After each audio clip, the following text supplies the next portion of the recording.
موطني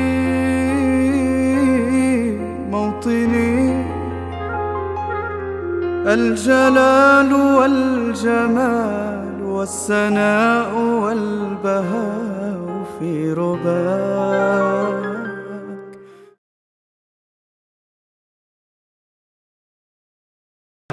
Yang pertama kan sedikit kita bahas tentang mukaddimah di awal syarahnya Muhammad bin Shalih Al-Utsaimin tentang kitab Al-Usul Ats-Tsalatsah. Bismillahirrahmanirrahim. Jadi di sini kenapa di situ ada tulisan kok di atas garis? Itu merupakan matan daripada Al-Usul Ats-Tsalatsah milik Muhammad bin Abdul Wahhab. Sedangkan yang di bawahnya adalah syarah yang dikarang oleh Muhammad bin Shalih Al-Utsaimin. Jadi kita akan sedikit membahas tentang syarahnya di situ. Setiap ada kalimat di situ pasti ada tertulis footnote. Maka disitulah muncul syarah daripada Muhammad bin Shalih Al-Utsaimin. Bismi, apa di situ syarahnya? Ibtada'a al-muallif rahimahullah. Senantiasa al-muallif rahimahullah. Siapa di sini? Muhammad bin Abdul Wahhab. Al-Imam Al-Mujaddid Muhammad bin Abdul Wahhab itu senantiasa memulai di dalam membuka karyanya, khususnya kitab Al-Usul Ats-Tsalatsah, kitab bil bismillah atau bil basmalah, dengan memulainya dengan mengucapkan bismillah. Iktidaan bi kitabillah, itu mengikuti sesuai kitab Allah, itu Al-Qur'an. Fa innahu mabdu'un bil basmalah, karena Al-Qur'an dimulai dengan kalimat bismillah. Wattiba'an li hadis. Kemudian Muhammad bin Abdul Wahhab ini senantiasa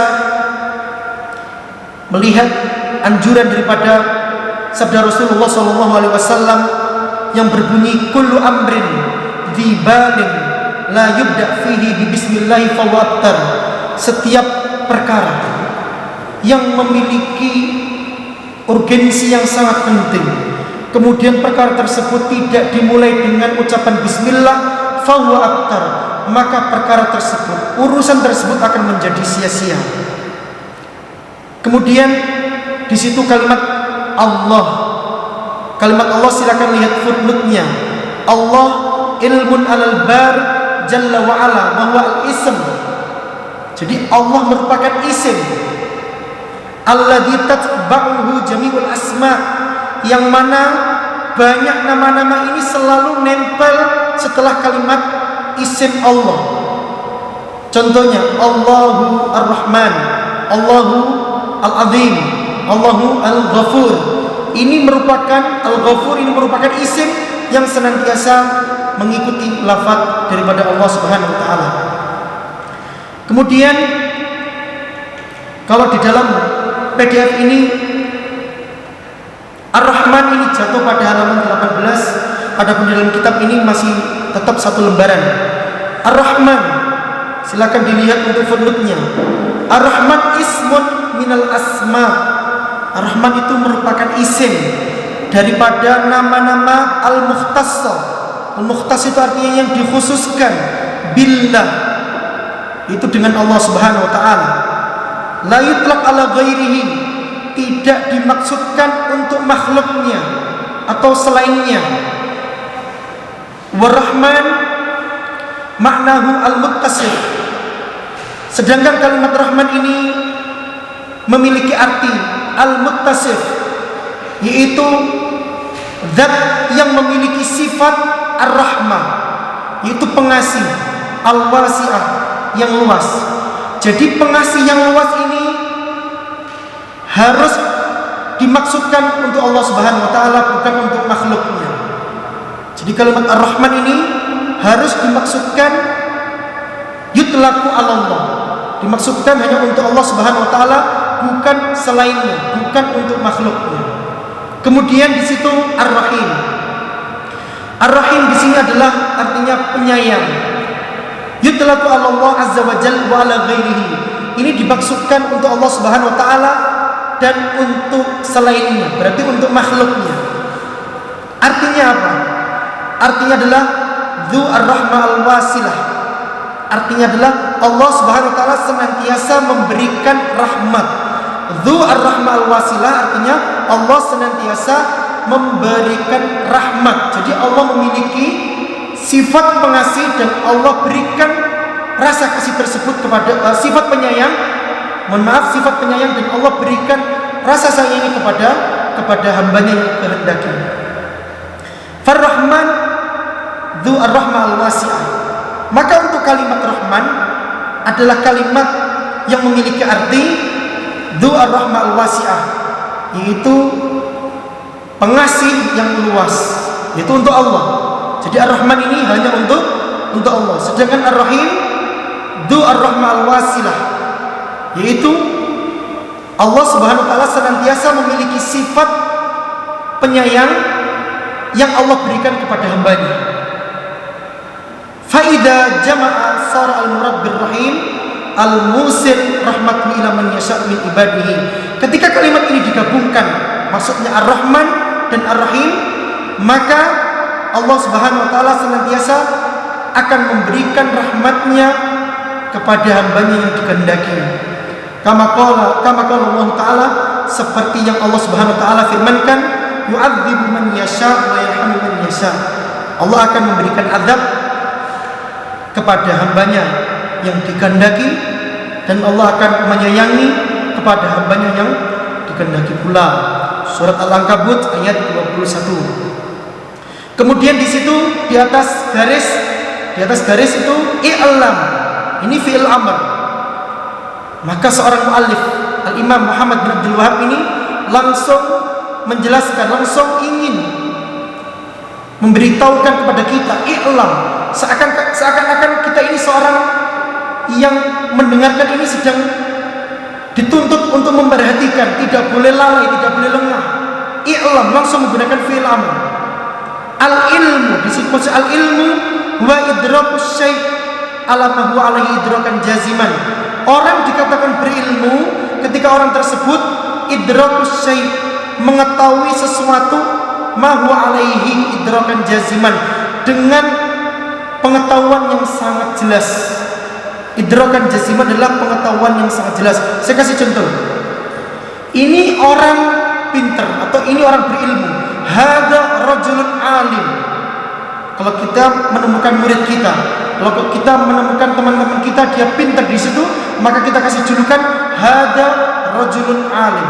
Jadi dia ini benar-benar mengetahui sesuatu dengan sesuatu yang benar-benar yang jelas. Kemudian yang kedua al-jahl al-basir. Artinya apa? Adamul idrak bil kulliyah.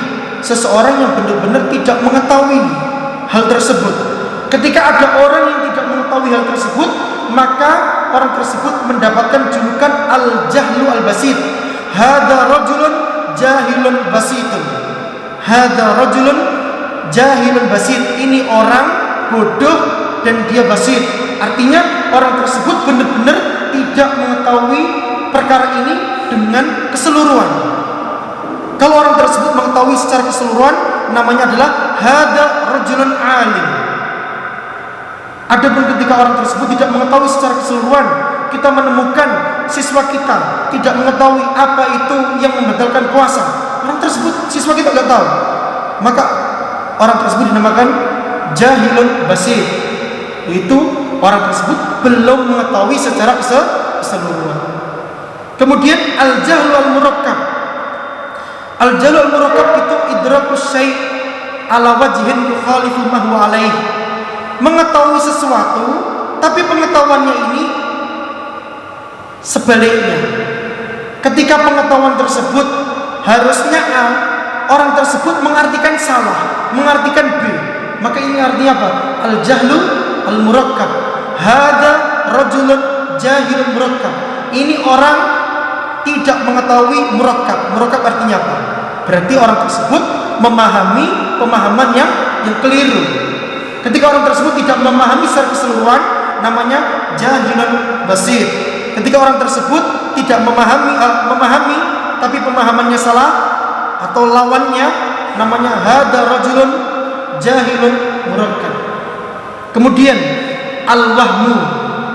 Al-wahmu itu artinya idrakus syai', mengetahui sesuatu ma'a ihtimal diddu rajih. Kemudian selain dia mengetahui sesuatu, dia masih memiliki kecondongan, kemungkinan untuk kepada sesuatu yang lebih rajih, yang lebih kuat. Tandanya dia masih ragu. Intinya dia masih ragu. Dia belum bisa mengatakan 100%. Hadza rajulun wahmun. Jadi orang tersebut masih memiliki keraguan, belum 100% dia yakin dengan keyakinannya. Jadi tipe-tipe manusia. Jadi kita di dalam Al-Usul Ats-Tsalatsah, Syekh Muhammad Al-Utsaimin ini menjelaskan tipe-tipe manusia. Sekarang kita melihat diri kita ini sekarang posisinya di mana?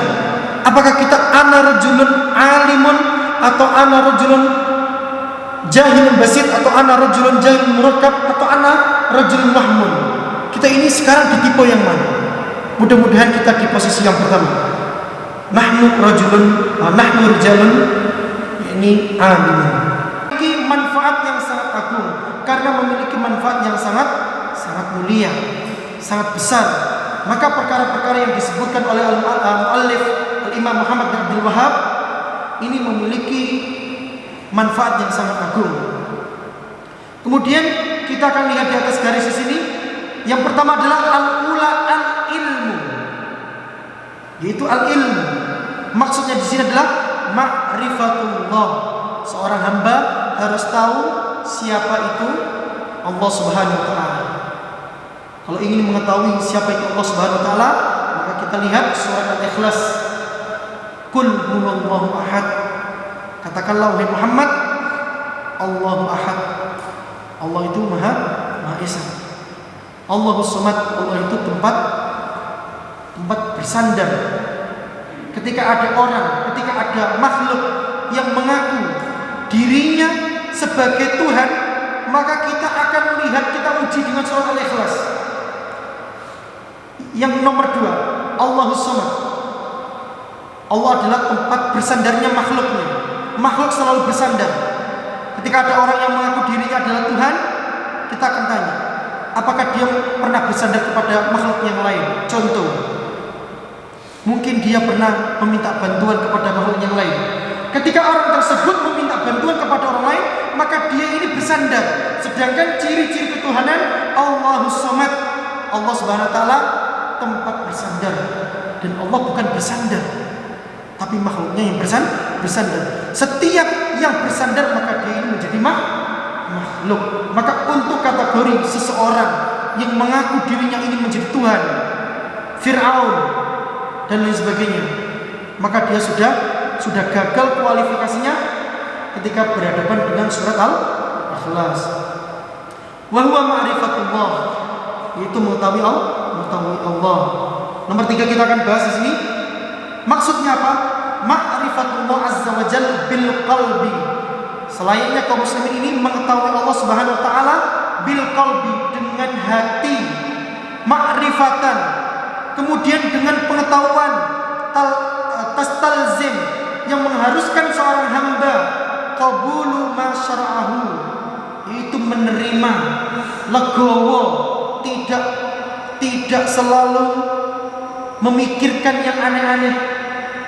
Ini namanya tastalzim qabulu ma syara'ahu, mengharuskan dirinya untuk menerima semua syariat yang Allah datangkan. Wal id'an, al-id'an artinya al-muwafaqah, sepakat atau menyetujui. Wal inqiyadu lahu, kemudian seorang hamba harus nurut, harus taat. Al-inqiyad artinya at-ta'ah. Jadi ketika seorang hamba, ketika dia ditanyakan, kalau kita ini tahu enggak kita ini dengan Allah Subhanahu wa taala? Ketika kita tahu kepada Allah Subhanahu wa taala, maka kualifikasinya adalah kita harus mengetahui Allah Subhanahu wa taala dengan hati. Tastalzim qabul ma syara'ahu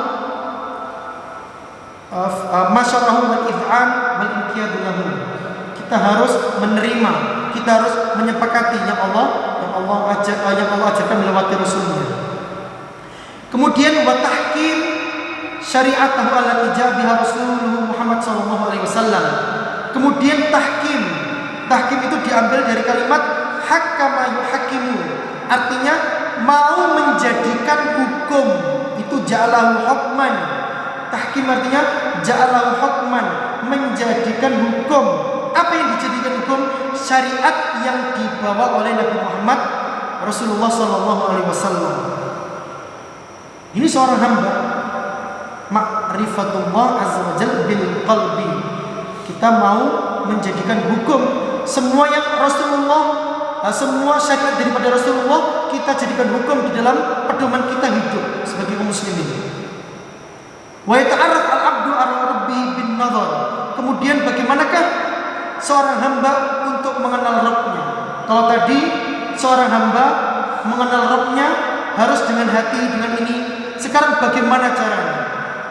Caranya adalah bin nadhar fil ayat asy-syar'iyyah fi kitabillah wa sunnati rasul, dengan melihat dalil-dalil yang ada dalam Al-Qur'an dan dalil-dalil yang ada dalam as-sunnah.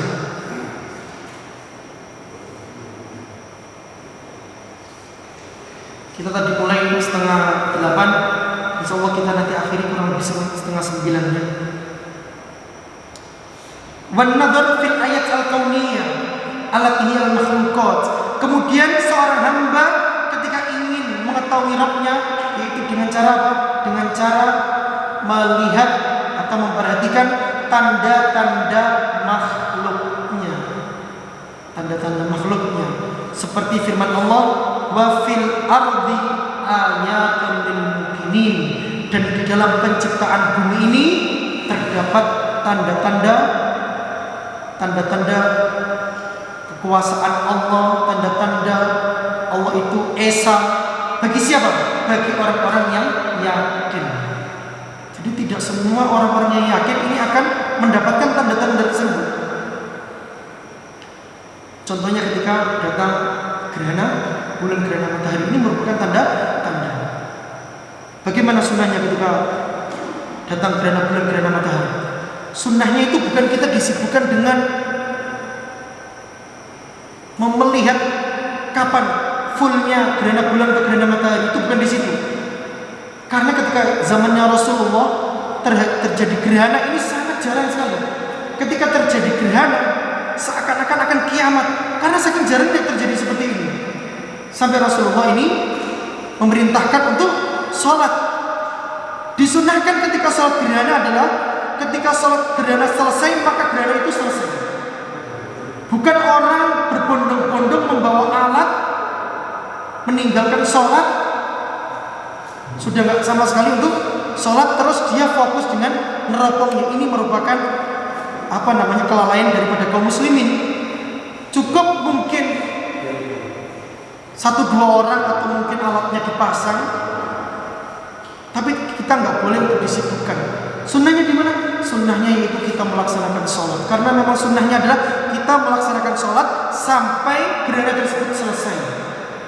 Bukan kita nanti cepet-cepetan sholat terus bisa melihat. Ini merupakan kelalaian yang perlu kaum muslimin diingatkan di situ. Ini merupakan suatu tanda yang Allah berikan di dalam makhluknya. Wa fil ardi ayatul lil mukminin wa fi anfusikum afala tubsirun. Bahkan di dalam penciptaan diri kita, Allah Subhanahu wa taala menciptakan diri kita ini, itu juga ada tanda-tandanya. Bagi siapa? Bagi seorang hamba yang mau menggunakan akalnya. Maka orang ateis ketika bertanya, saya kenapa saya harus keluar daripada agama Islam? Saya nggak mau beragama Islam, saya tidak ingin dipaksa. Siapa yang memaksa? Artinya bukan siapa yang memaksa. Orang tersebut, semua manusia ketika sebelum keluar daripada rahim seorang ibu, maka dalam Al-Quran dikatakan Allah di situ berbincang kepada setiap yang akan menjadi bayi di situ. Alastu birabbikum. Ini terjadi di alam dar. Alam dar di situ setiap bayi yang akan keluar ditanya sama Allah, alastu birabbikum.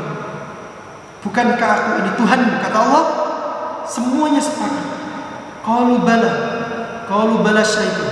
Betul, engkau Tuhan kami. Ini masih sampai sekarang masih tertulis dalam Al-Quran akan tetapi Allah Subhanahu wa taala senantiasa menghapus memori tersebut. Allah Subhanahu wa taala senantiasa menghapus memori kita. Kita ditanya sama Allah, tapi Allah tetap mencantumkan daripada di dalam Al-Qur'an. Ini merupakan suatu tanda yang ada dalam diri kita, yang mana orang tersebut akan mendapatkan tanda-tandanya bagi siapa? Bagi kita yang senantiasa menggunakan akal kita. Kemudian nomor selanjutnya, setelah kita seorang hamba dituntut untuk mengetahui ma'rifatul abdi rabbah, seorang hamba harus mengetahui siapa itu Tuhannya. Kemudian ma'rifatul abdi nabiyyah, seorang hamba pun harus tahu siapa itu nabinya. Ini sama seperti ditanya, man rabbuka, siapa Tuhanmu? Man nabiyuka, siapa nabimu? Wa ma dinuka, kemudian agamamu ini apa? Maka 3 pondasi ini senantiasa harus kita ajarkan kepada keluarga kita minimal. Harus diajarkan kepada lembaga-lembaga TPA. Jangan sampai 3 prinsip ini sama sekali tidak diajarkan atau benar-benar diasingkan. Anak-anak kecil diasingkan atau tidak sering didengarkan dengan kalimat-kalimat seperti ini. Man rabbuka, man nabiyuka, wa madinuka. Ini selayaknya kita ketika kita pulang untuk kita kenalkan kepada keluarga kita tentang 3 prinsip yang mana kaum muslimin harus pelajarinya.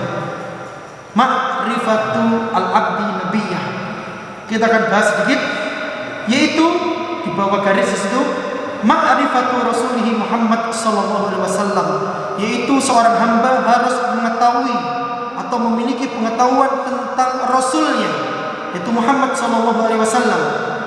Al-ma'rifah, sebuah pengetahuan, allati tastalzim qabul ma ja'a bihi minal huda, yang mengharuskan orang tersebut untuk menerima ma ja'a bihi minal huda, yang datang dari sebuah petunjuk, wa dinil haq, dan agama yang hak, yaitu agama Islam.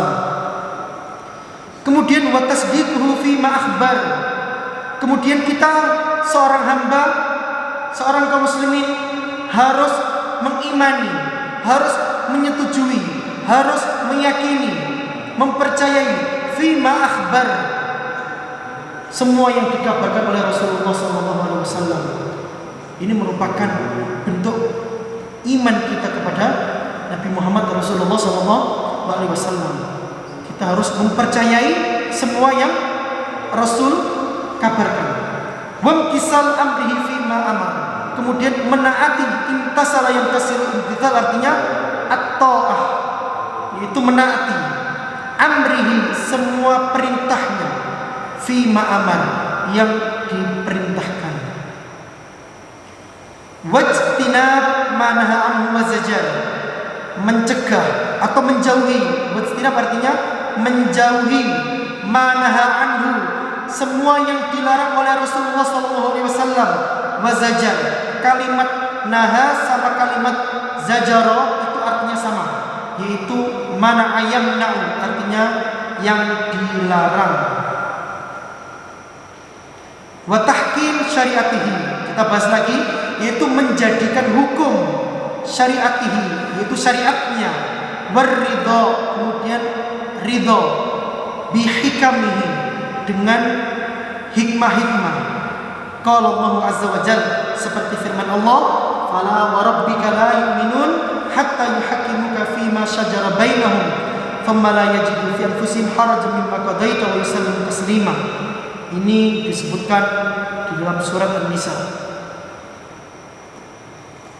Kemudian wa ma'rifatu dinil Islam, seorang hamba harus mengetahui tentang agama Islam, yaitu madinuka, itu apa agama kita. Maksudnya apa? Qauluhu ma'rifatu dinil Islam, ucapan dari kalimat ma'rifatu dinil Islam, yaitu al-Islam bil makna al-am, yaitu Islam dengan arti yang umum. Huwa at-ta'abbud lillah. At-ta'abbud lillah itu maksudnya beribadah hanya semata-mata kepada Allah Subhanahu wa taala. Itu namanya tauhid.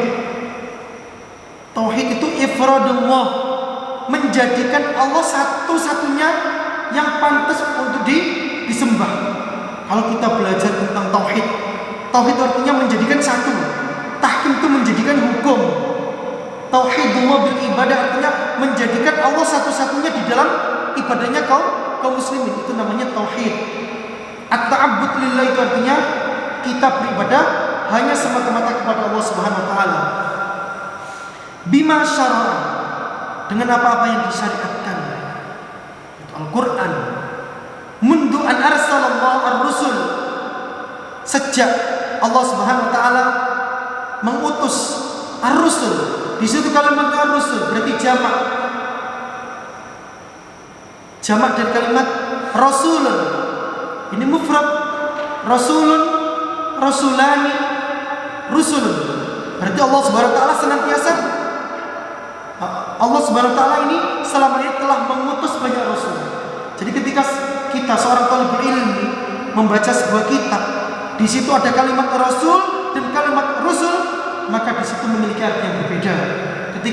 Ketika seorang muallif menuliskan kitabnya dengan kalimat ar-rusul, tandanya di sini maksudnya adalah Allah Subhanahu wa taala telah menjelaskan syariatnya sejak Allah Subhanahu wa taala mengutus rasul-rasul sebelum Nabi Muhammad sallallahu alaihi wasallam. Ila an taqumas saah, sampai nanti berdirinya hari kiamat. Jadi kalimat as-saah ini merupakan arti dari kiamat. Al-qari'ah, al-waqi'ah, ini merupakan salah satu daripada nama-nama kiamat. Kama dzukira azza wa jalla dzalika fi ayatin katsirah, seperti yang sudah disebutkan oleh Allah Subhanahu wa taala di beberapa ayat-ayat Al-Qur'an. Tadullu ala anna syara'i as-sabiqah kulluha islamun lillah. Semua yang syariat, semua syariat Allah yang Allah bawakan melalui para rasul-rasulnya, semuanya adalah Islam. Semuanya adalah Islam lillahi azza wa jalla. Di sini akan kita sebutkan dalilnya. Qala Allah Ta'ala Ibrahim, Allah berfirman di sini tentang Ibrahim, Rabbana waj'alna muslimain lak. Rabbana, ya Tuhan kami, waj'alna, jadikanlah kami muslimain, yaitu kita dalam keadaan muslim. Lak itu artinya untukmu ya Allah. Wa min dzurriyyatina, dan kepada keluarga, ummatan muslimatan lak, yaitu umat yang muslim. Di sini dalilnya yaitu kalimat muslim. Tandanya sejak Nabi Ibrahim syariatnya adalah Islam. Jadi ketika ada orang Nasrani berkata, duluan mana agama Nasrani dan agama Islam, karena merasa Nabi Isa yang mereka anggap disalib, padahal dalam surat Al-Imran dikatakan penciptaan Nabi Isa dan sebagainya, inna mathala Isa indallahi kamathali Adam khalaqahu min turab. Kemudian Nabi Isa ini juga wa ma salabuhu walakin syubbiha lahum, artinya Nabi Isa ini tidak benar-benar disalib, akan tetapi mereka ini dijadikan serupa seakan-akan Nabi Isa. Mereka beranggapan Nabi Isa ini membawakan agama Nasrani, sehingga mereka beranggapan agama Nasrani ini memiliki umur yang lebih tua daripada agama Islam. Sedangkan apa? Padahal agama Islam ini jauh sebelum agama ini. Nabi Islam ini membawa agama yang hak, yaitu agama Islam.